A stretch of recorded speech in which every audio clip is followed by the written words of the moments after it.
Have you ever wondered how one person could simultaneously be a painter, scientist, engineer, philosopher, musician, and inventor? A person who, 500 years ago, dreamed of flying machines, opened the human body to understand its depths, and then with those same hands created the world's most mysterious painting. The Mona Lisa that we know him today as Leonardo da Vinci. But the real question is not, how did Leonardo become a genius? The real question is, can you think like Leonardo too? Michael Gelb says something remarkable in his book. Genius is not a gift you were born with. It is a trainable mindset. Leonardo was not a magical human being. He simply knew a different way of thinking, and that way of thinking can still be learned today. Most of us use only a very small part of our brain. We stop asking questions. Curiosità. Mistakes begin to frighten us. But Leonardo looked at everything as if he were seeing it for the very first time. Today's audiobook journey will teach you Leonardo's 7 steps to genius. Steps that you can use every single day in your normal life. If you want to sharpen your thinking, increase your creativity, and see life from a new perspective, this video is not for you.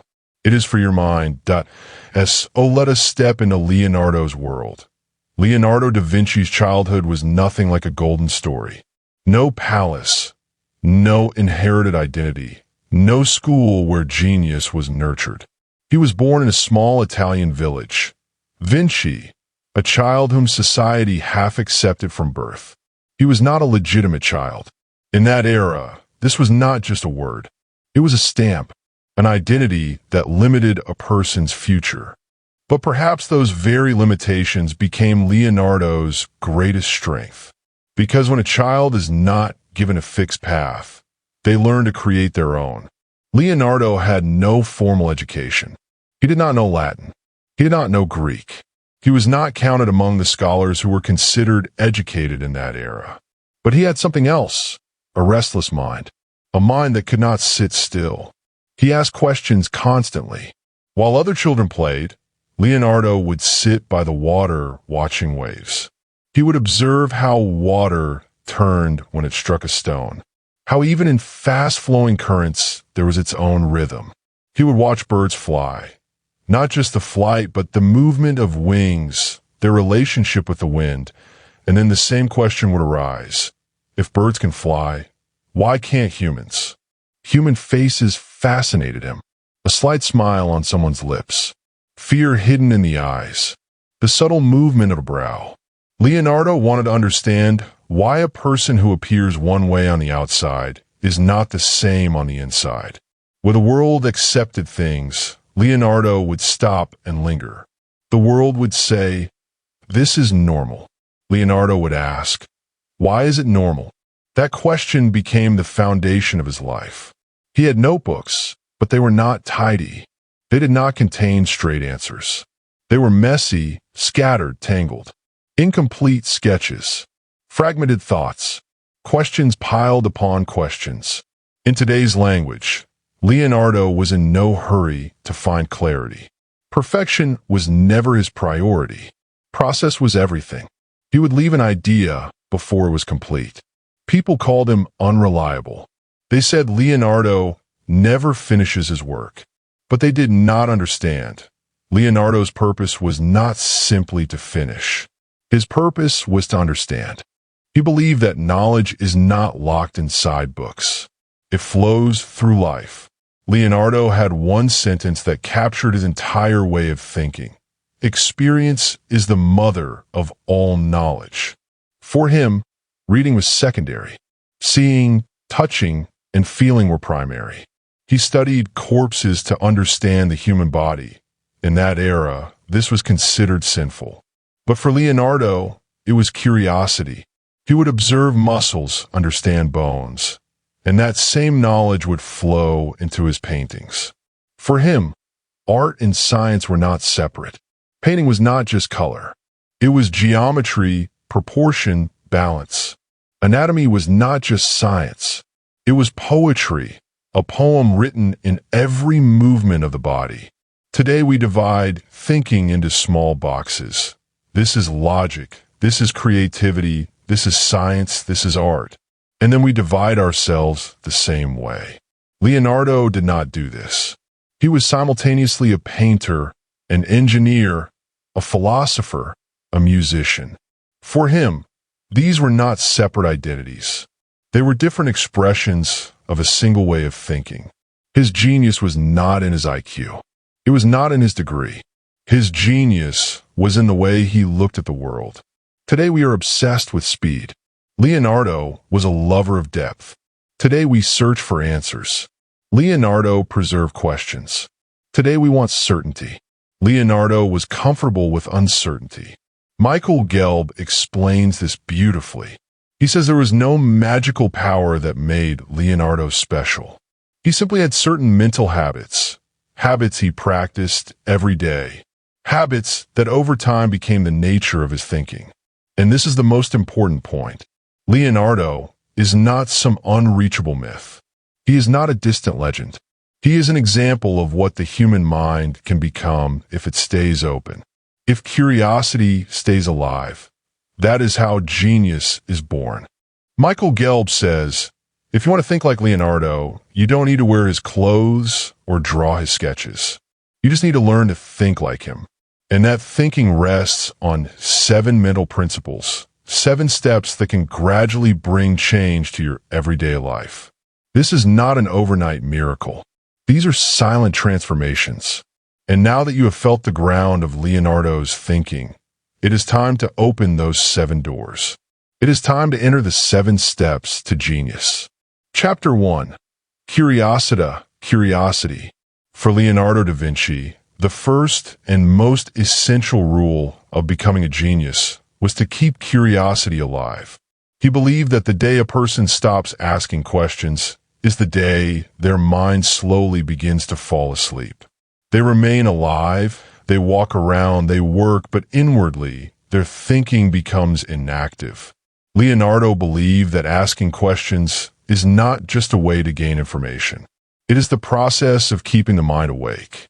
For him, curiosity was not a childhood habit to be abandoned with age. It was a fire that needed fuel every single day.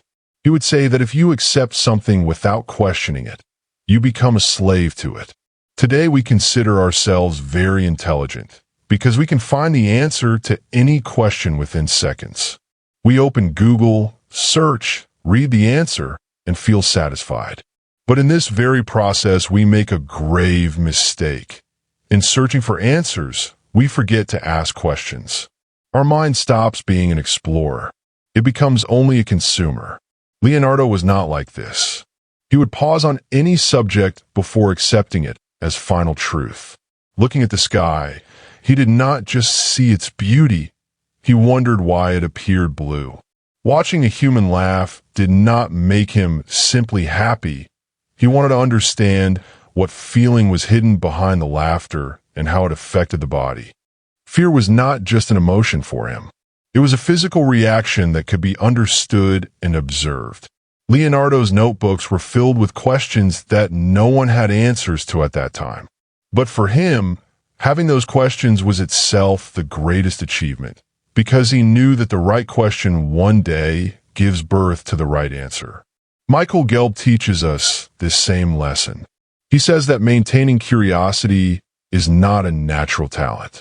It is a conscious choice, giving your mind permission every day, permission to ask, to get confused, to refuse to accept anything as obvious.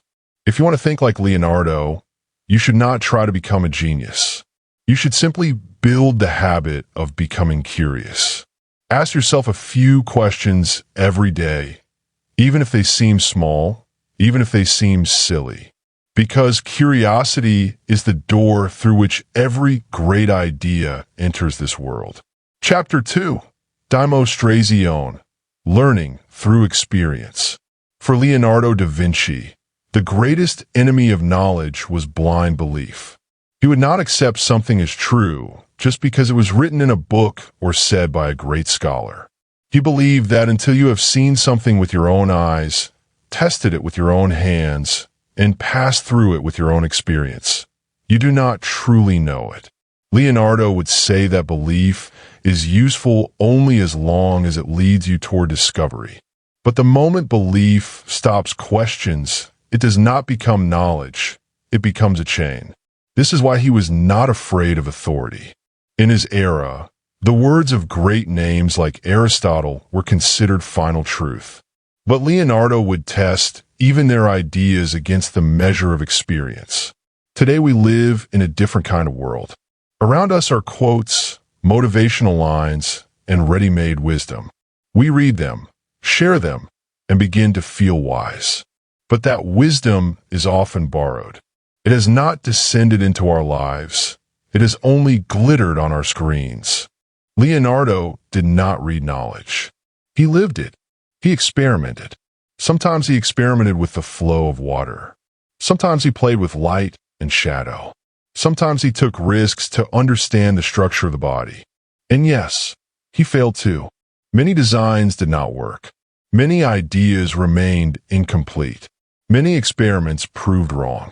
But for Leonardo, failure was not an ending. He looked at failure as a signal, as a message. Every mistake told him which path was not working. And that information made him more and more clear for the next attempt. For him, a mistake was not embarrassment. It was data. Today we are afraid of mistakes. We have been taught that making mistakes is a weakness. In school, wrong answers cost marks. In society, mistakes bring judgment. So we choose the safe path. We try less. And we stop even before the experience begins. Leonardo was the exact opposite. He knew that you cannot learn to walk without falling. No new knowledge is born without failing. For him, experience was not just the path to success, it was the very definition of success. Michael Gelb reminds us that Leonardo's way of thinking is just as relevant today. If you truly want to learn, treat theory as a starting point, not a destination. Read, listen, but don't stop there. Conduct small experiments in your own life. Take risks, make mistakes, and learn from those mistakes. Because when you learn through experience, knowledge doesn't just stay in your mind. It becomes part of your nature. And that kind of knowledge can never be taken from you. Chapter 3, Sensazione. Sharpening the senses.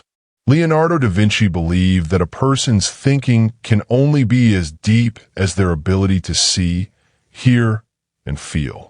For him, the senses were not just tools of the body. They were the doors of the mind.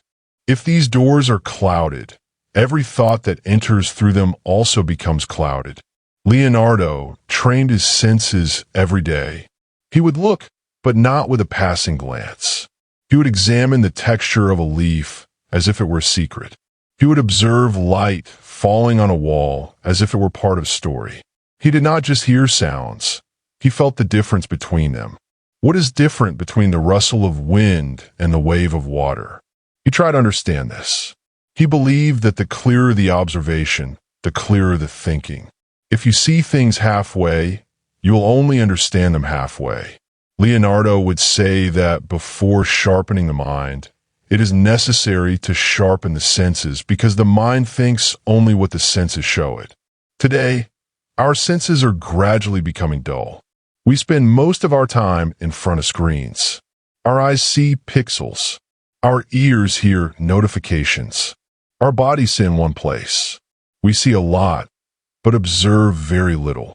We listen, but we don't truly hear. We feel, but we don't look inside that feeling.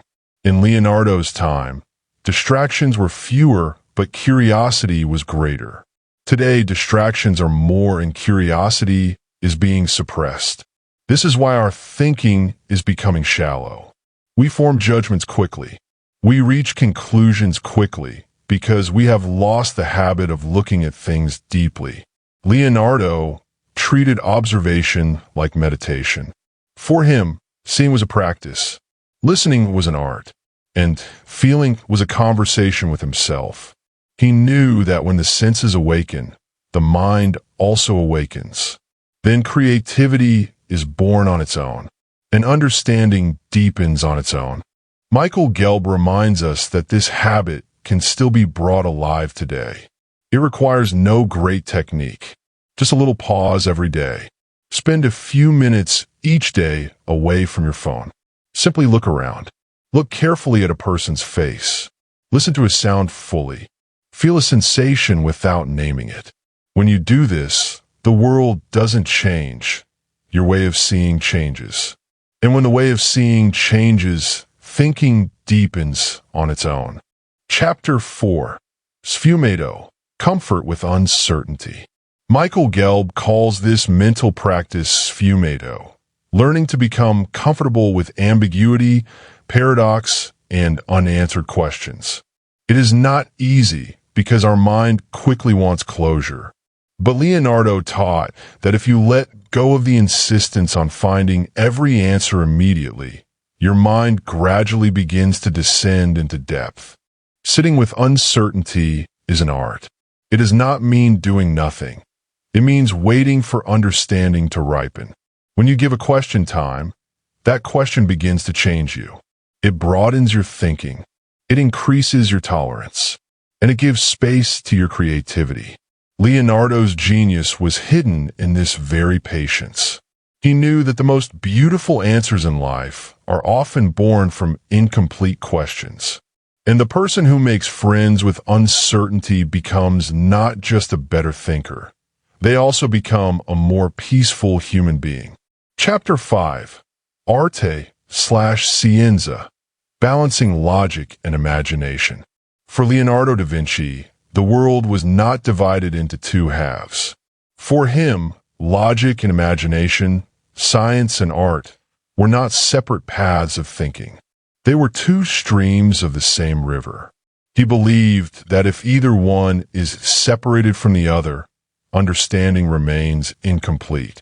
Science without art becomes dry and lifeless, and art without science loses its direction. Look at Leonardo's paintings. They are not just beautiful images. They are living examples of mathematical balance, proportion, and geometry. Every angle of the face, every depth of shadow, every measured distance, all connected to logic. But within that same logic, emotion flows too. His art touches not just the mind, but also the heart. This is why his paintings feel alive even centuries later. Today we often divide thinking into two extremes. Either we become very logical, where everything needs calculation, every emotion is suppressed, or we become completely emotional, where there is imagination but no solid understanding or structure. In both cases, the balance breaks. Leonardo did not accept this division. He thought like an engineer and felt like a poet. He made sketches of machines, but also composed music. He studied anatomy, but also saw the beauty hidden within that same body. For him, logic gave direction, and imagination gave it flight. Michael Gelb calls this balance arte/scienza. This habit teaches us not to paint thinking in a single color. Use both sides of your mind every day. Sometimes analyze, sometimes imagine, sometimes play with numbers, sometimes with metaphors. When logic and imagination walk together, thinking is not just correct, it is deep and impactful. The practice of this is very simple. If you're solving a problem, first understand it with logic. Look at the facts. Understand cause and effect. Then pause for a moment and let imagination speak. Think about what the solution would look like if there were no rules. When you combine both these perspectives, new ideas are born on their own. Leonardo's genius was hidden in this balance. He did not suppress emotion, nor did he suppress reason. He made them companions of each other. And that is why his thinking is just as alive today as it was in his time. Chapter 6. Corporalità, mind-body connection. Leonardo da Vinci understood very well that the mind and body are not two separate units. For him, thinking was not something produced only in the head. It was connected to the state of the entire body. He knew that if the body is tired, stiff, or sluggish. The mind also becomes heavy and limited in the same way. A weak body, according to him, gives birth to weak thinking. Leonardo did not treat his body merely as a tool for work. He treated it as a partner in thought. He walked. He would travel long distances on foot and shape ideas while walking. Many of his ideas were born not while sitting on paper, but during movement. When the body moves, the mind too breaks free from stillness. Thoughts begin to flow like a frozen river flowing again. He exercised. He kept his body flexible. He paid attention to balance and coordination. The precision of the human body in his sketches is visible precisely because he understood it not from the outside, but from within. Today, we have almost completely forgotten this connection. We sit for hours in a chair, hunched in front of a screen, and expect our mind to remain sharp, creative, and clear. We think that genius comes only from thinking, while we have made the body almost inactive. Leonardo's thinking reminds us that movement is not a luxury. It is a necessity. Moving the body is not only for fitness. It is also essential for mental clarity. When you walk, run, and stretch, not just muscles but thoughts open too. The brain receives oxygen, tension loosens, and clarity begins to arrive on its own. Michael Gelb calls this principle corporalità, improving thinking through the body. It does not mean sweating for hours in the gym. It means awakening movement in everyday life. A short walk, thinking while standing, stretching the body between tasks. These small steps give the mind great relief. Leonardo knew that a still body often gives birth to still thinking. And when energy flows through the body, the mind too becomes more open, more creative, and more clear. This is why for him, movement was not just a physical act. It was a way of thinking. Chapter 7. Connection, seeing the big picture. Leonardo da Vinci did not see the world in pieces. Where most people try to understand things by separating them, Leonardo would see them connected. For him, nature, humans, and machines were not separate existences. They were different forms of the same larger system. He believed that until you see the relationships, you cannot truly understand reality. Leonardo did not treat nature merely as something to observe. He understood it as a living system. The flow of rivers, the branches of trees, the network of human veins. Everywhere he saw the same pattern, the same flow, the same rhythm, the same balance. He realized that the laws by which nature operates are the same laws that work in the human body, the human mind, and the machines humans build. Today, our thinking has become fragmented. We cut problems into small pieces and then try to fix each piece separately. We see work as separate from life, mind as separate from body, humans as separate from nature. In this separation, we gain convenience, but we lose understanding. Leonardo thought holistically. He knew that to truly understand anything, you must understand its context. A leaf only makes sense when you see the whole tree. A muscle only makes sense when you see the whole body. And a thought only makes sense when you see the whole web of thinking. Michael Gelb calls this way of thinking connection, the ability to see relationships. This habit teaches us not to look at things in isolation. When you face a problem, don't just ask, "What is this?" Also ask, "What is this connected to?" The moment you start seeing connections, solutions become deeper and more lasting. Leonardo's inventions were the result of this thinking. He imagined machines by watching birds fly. He understood engineering principles by observing the flow of water. He learned the proportions of architecture by studying the human body. For him, learning did not flow in one direction. It poured into each other from every side. Adopting this way of thinking requires no special knowledge.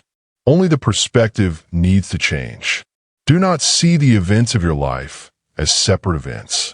See them as a story, where every event is connected to another. When you begin to do this, life is no longer just scattered experience. It becomes a meaningful structure. Leonardo's genius was hidden in this holistic vision. He saw the world connected, and that is why he could create something new from it. And when you too learn to see things as a system, your thinking also breaks free from limitations and becomes vast,